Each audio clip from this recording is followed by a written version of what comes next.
Welcome to Sandhya's cooking show. നമ്മളിന്ന് spicy ആയിട്ടുള്ള ഒരു ഡിഷാണ് ചെയ്യുന്നത്. നമ്മളിത് ചോറ് വെച്ചിട്ടാണ് ചെയ്യുന്നത്.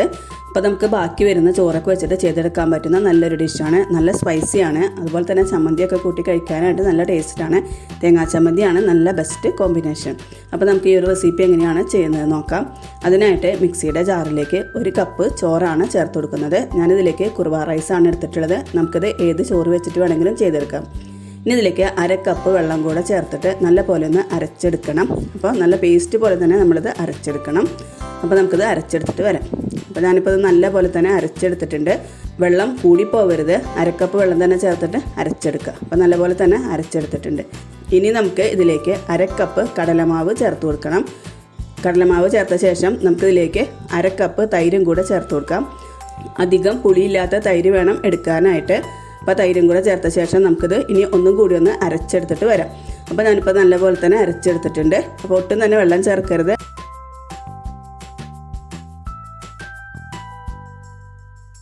അരച്ചെടുത്ത മിക്സ് ഞാൻ ബൗളിലേക്ക് മാറ്റിയിട്ടുണ്ട്. ഇനി നമുക്കിതിലേക്ക് 1/2 കപ്പ് റവ ചേർത്ത് കൊടുക്കാം. 1/2 കപ്പ് റവ ഞാൻ നിറച്ചും ചേർത്തിട്ടുണ്ട്. ഒരു 8 ടേബിൾ സ്പൂൺ റവയാണ് എടുത്തിട്ടുള്ളത്. ഇനി ഇതിലേക്ക് പാകത്തിന് ഉപ്പും കൂടെ ചേർത്ത ശേഷം നല്ലപോലെ തന്നെ മിക്സ് ചെയ്ത് കൊടുക്കാം. അപ്പോൾ റവ നമുക്ക് വറുത്തതോ വറുക്കാത്തതോ ഏത് വേണമെങ്കിലും എടുക്കാം. അപ്പോൾ നല്ലപോലെ തന്നെ മിക്സ് ചെയ്ത് കൊടുക്കാം. മാവ് നമുക്ക് ഒട്ടും തന്നെ ലൂസായി പോകരുത്. കുറച്ച് തിക്കായാലും കുഴപ്പമില്ല. നമുക്ക് നല്ലപോലെ തന്നെ സ്റ്റീം ചെയ്തെടുക്കാനായിട്ട് പറ്റും. അപ്പോൾ നല്ലപോലെ തന്നെ മിക്സ് ചെയ്ത ശേഷം നമുക്കിതൊരു 10 മിനിറ്റ് റെസ്റ്റ് ചെയ്യാനായിട്ട് വെക്കാം. ഒരു 10 മിനിറ്റ് കഴിഞ്ഞിട്ടുണ്ട്. അപ്പോൾ നമ്മുടെ റവയൊക്കെ നല്ലപോലെ തന്നെ സോക്കായി കിട്ടിയിട്ടുണ്ട്. അപ്പോൾ നമ്മുടെ മാവൊക്കെ നല്ല സോഫ്റ്റായി തന്നെ കിട്ടിയിട്ടുണ്ട്. വെള്ളം നോക്കി വേണം ചേർക്കാനായിട്ട്. ഇനി നമുക്കിതിലേക്ക് ഇനോ ആണ് ചേർത്ത് കൊടുക്കാനുള്ളത്. ഞാനിതിലേക്ക് ഒരു സാഷെ പാക്കറ്റാണ് ചേർത്ത് കൊടുക്കുന്നത്. അല്ലെങ്കിൽ നമുക്ക് 1 ടീസ്പൂൺ ഇനോ ചേർത്ത് കൊടുക്കാം. അപ്പോൾ ഇനോ ചേർത്ത ശേഷം കുത്തി ഇളക്കി നമ്മളിത് മിക്സ് ചെയ്യരുത്. മെല്ലെ മെല്ലെ വേണം നമ്മളിത് മിക്സ് ചെയ്തെടുക്കാനായിട്ട്. ഇനോയ്ക്ക് പകരം നമുക്ക് 1/4 ടീസ്പൂൺ ബേക്കിംഗ് സോഡ അല്ലെങ്കിൽ 1/2 ടീസ്പൂൺ ബേക്കിംഗ് പൗഡർ ഇതിലേതെങ്കിലും ഒന്ന് ചേർത്തിട്ട് മിക്സ് ചെയ്താലും മതി. അപ്പോൾ നമ്മൾ 1 മണിക്കൂർ ഒന്ന് റെസ്റ്റ് ചെയ്യാനായിട്ട് വെക്കണം. ഇനോ ചേർക്കുകയാണെങ്കിൽ റെസ്റ്റ് ചെയ്യാൻ വെക്കേണ്ട ആവശ്യമില്ല. നമുക്ക് അപ്പം തന്നെ സ്റ്റീം ചെയ്ത് എടുക്കാം. ഇനി നമുക്കിത് സ്റ്റീം ചെയ്തെടുക്കണം. അതിനായിട്ട് ഇതുപോലെയുള്ളൊരു പ്ലേറ്റിലേക്ക് ഞാൻ നെയ്യ് തടവി വെച്ചിട്ടുണ്ട്. ഇതിലേക്ക് നമ്മുടെ മിക്സ് ഒഴിച്ചു കൊടുക്കാം. ഇതിലേക്ക് ഒരു 1/4 ഭാഗം മാവാണ് ഞാൻ ഒഴിച്ചു കൊടുക്കുന്നത്. അതിനുശേഷം ഒന്ന് ടാപ്പ് ചെയ്ത് കൊടുക്കാം.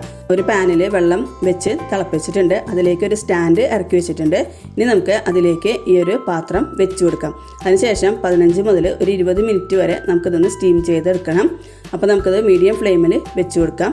അപ്പോൾ നമ്മുടെ ലിഡിൻ്റെ ഹോളിൽ ഞാനൊരു പേപ്പർ ഒന്ന് മടക്കി വെച്ചിട്ടുണ്ട്. ആവി പുറത്തേക്ക് പോവാതിരിക്കാൻ വേണ്ടിയിട്ടാണ് അങ്ങനെ ചെയ്യുന്നത്. അപ്പോൾ ഒരു 20 മിനിറ്റ് കഴിഞ്ഞിട്ടുണ്ട്. അപ്പോൾ നമുക്കിത് തുറന്നു നോക്കിയിട്ട് അപ്പം ആയിട്ടുണ്ടോ എന്നൊന്ന് നോക്കാം. അപ്പോൾ നമ്മളിത് തുറന്നു നോക്കിയ ശേഷം ഒരു പപ്പടക്കോലോ അല്ലെങ്കിൽ ടൂത്ത് പിക്കോ വെച്ചിട്ട് ഒന്ന് കുത്തി നോക്കുമ്പോൾ നമ്മുടെ പപ്പടക്കോലൊക്കെ നല്ല ക്ലിയർ ആയിട്ട് കിട്ടുകയാണെങ്കിൽ നമ്മുടെ അപ്പം ആയിട്ടുണ്ട്. ഇല്ലെങ്കിൽ ഒരു 5 മിനിറ്റും കൂടെ ഇതൊന്ന് സ്റ്റീം ചെയ്യാം. നമുക്കിപ്പോൾ ഇത് ക്ലിയർ ആയിട്ട് തന്നെ കിട്ടിയിട്ടുണ്ട്. അപ്പോൾ നമുക്ക് ഫ്ലെയിം ഓഫ് ചെയ്ത് കൊടുക്കാം. അപ്പോൾ നല്ല തണുത്ത ശേഷം നമുക്കിത് ഡിമോൾഡ് ചെയ്തെടുക്കാം. അപ്പോൾ നല്ല പോലെ തന്നെ തണുത്ത് കിട്ടിയിട്ടുണ്ട്. ഇനി നമ്മളിത് കൈകൊണ്ട് ഇങ്ങനെ സൈഡൊക്കെ വിടിയിക്കുമ്പോൾ തന്നെ നല്ല പോലെ തന്നെ നമുക്കിത് വിട്ടുവരും. ഇനി ഇതുപോലെയുള്ള ഒരു സ്പാച്ചുല വെച്ചിട്ട് നമ്മളൊന്ന് ഇളക്കി കൊടുക്കുമ്പോൾ നല്ല പോലെ തന്നെ ഇളക്കി കിട്ടും. അതിനുശേഷം നമുക്കിത് ഡിമോൾഡ് ചെയ്ത് എടുക്കാം. അപ്പോൾ ഞാനിപ്പോൾ ഇതൊരു പ്ലേറ്റിലേക്ക് കമഴ്ത്തി കൊടുത്തിട്ടുണ്ട്. അപ്പോൾ നല്ല പെർഫെക്റ്റ് ആയിട്ട് തന്നെ നമുക്ക് കിട്ടിയിട്ടുണ്ട്. അപ്പോൾ നല്ല സോഫ്റ്റാണ്. അപ്പോൾ നല്ല സോഫ്റ്റ് ആയിട്ടുള്ള ഒരു അപ്പമാണ്. അപ്പോൾ നമ്മളിത് ഇതുപോലെയല്ല കഴിക്കുക. നമ്മളിതൊന്ന് സ്പൈസ് അപ്പ് ചെയ്യും. അതിന് വേണ്ടിയിട്ട് നമുക്കിതൊന്ന് മുറിച്ചെടുക്കണം. അപ്പോൾ ഞാൻ കത്തിയിൽ കുറച്ച് ഓയിലൊന്ന് പുരട്ടി കൊടുത്തിട്ടുണ്ട്. അതിനുശേഷം നമുക്ക് ഇതൊന്ന് ചെറിയ കഷ്ണങ്ങളാക്കിയിട്ടൊന്ന് മുറിച്ചെടുക്കണം. അപ്പോൾ ഇത് നമ്മളിങ്ങനെ മുറിക്കാതെ തന്നെ നമ്മളിപ്പോൾ സ്പൈസ് അപ്പ് ചെയ്യുകയാണെങ്കിൽ ഇത് അങ്ങനെ തന്നെ വെച്ച് കൊടുത്താലും മതി. പക്ഷേ ചെറുതാക്കി ഇങ്ങനെ പീസാക്കി മുറിച്ചിട്ട് ചെയ്യുമ്പോൾ നല്ല ടേസ്റ്റ് ആയിരിക്കും. കാണുമ്പോൾ തന്നെ മനസ്സിലാവുണ്ടാവും. നല്ല സോഫ്റ്റാണ്.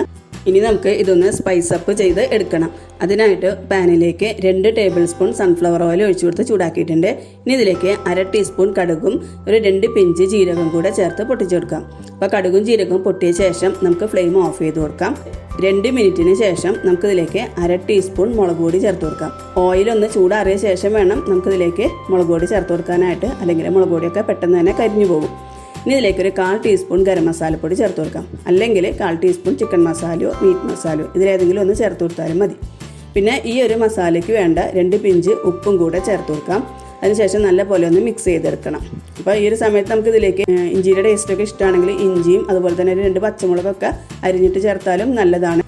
മിക്സ് ചെയ്ത ശേഷം നമുക്ക് ഈ മസാല പാനിൽ എല്ലാ ഭാഗത്തേക്കും ഒന്ന് നിരത്തി കൊടുക്കണം. അതായത് നമുക്ക് നമ്മൾ മുറിച്ച് വെച്ചിട്ടുള്ള പീസസൊക്കെ ഇതിന് മേലേക്കാണ് വെച്ച് കൊടുക്കാനുള്ളത്. അപ്പോൾ ലോ ഫ്ലെയിമിൽ വേണം നമ്മളിത് വെക്കാനായിട്ട്. അപ്പോൾ 2 മിനിറ്റിന് ശേഷം നമുക്കിതൊന്ന് തിരിച്ചിട്ട് കൊടുക്കാം. അപ്പോൾ എല്ലാതും ഇതുപോലെ ഒന്ന് തിരിച്ചിട്ട് കൊടുക്കാം. അപ്പോൾ അധികം ചൂടൊന്നും ഉണ്ടായിരിക്കില്ല. അപ്പോൾ നമുക്കിതൊന്ന് തിരിച്ചിട്ട് കൊടുക്കാം. അപ്പോൾ തിരിച്ചിട്ടിട്ട് നമുക്കൊരു 2 മിനിറ്റ് ഇതുപോലെ ഒന്ന് കുക്ക് ചെയ്തെടുക്കാം. നമ്മൾ ഇതിന് മുൻപ് നമ്മുടെ ചാനലിൽ ഒരു left over rice uttapam upload ചെയ്തിട്ടുണ്ടായിരുന്നു. നല്ല ടേസ്റ്റി ആയിട്ടുള്ള ഡിഷാണ്. എല്ലാവരും ഒന്ന് കണ്ട് ട്രൈ ചെയ്ത് നോക്കുക. അപ്പോൾ 2 ഭാഗവും നല്ലപോലെ തന്നെ നമ്മൾ സ്പൈസ് അപ്പ് ചെയ്ത് എടുത്തിട്ടുണ്ട്. അപ്പോൾ നമുക്കിത് എടുത്ത് മാറ്റാം. അപ്പോൾ നല്ല ടേസ്റ്റി ആയിട്ടുള്ള ഈ ഒരു ഡിഷ് ഇവിടെ റെഡി ആയിട്ടുണ്ട്. എല്ലാവരും ഒന്ന് ട്രൈ ചെയ്ത് നോക്കാം. തേങ്ങാ ചമ്മന്തിയാണ് ഇതിന് നല്ല കോമ്പിനേഷൻ.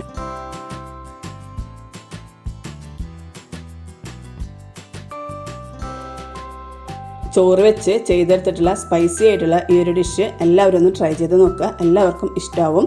സ്നാക്സ് ആയിട്ടും ബ്രേക്ക്ഫാസ്റ്റ് ആയിട്ടും ചെയ്തെടുക്കാൻ പറ്റുന്ന നല്ലൊരു റെസിപ്പിയാണ്. അപ്പോൾ എല്ലാവരും ഒന്ന് ട്രൈ ചെയ്ത് നോക്കുക.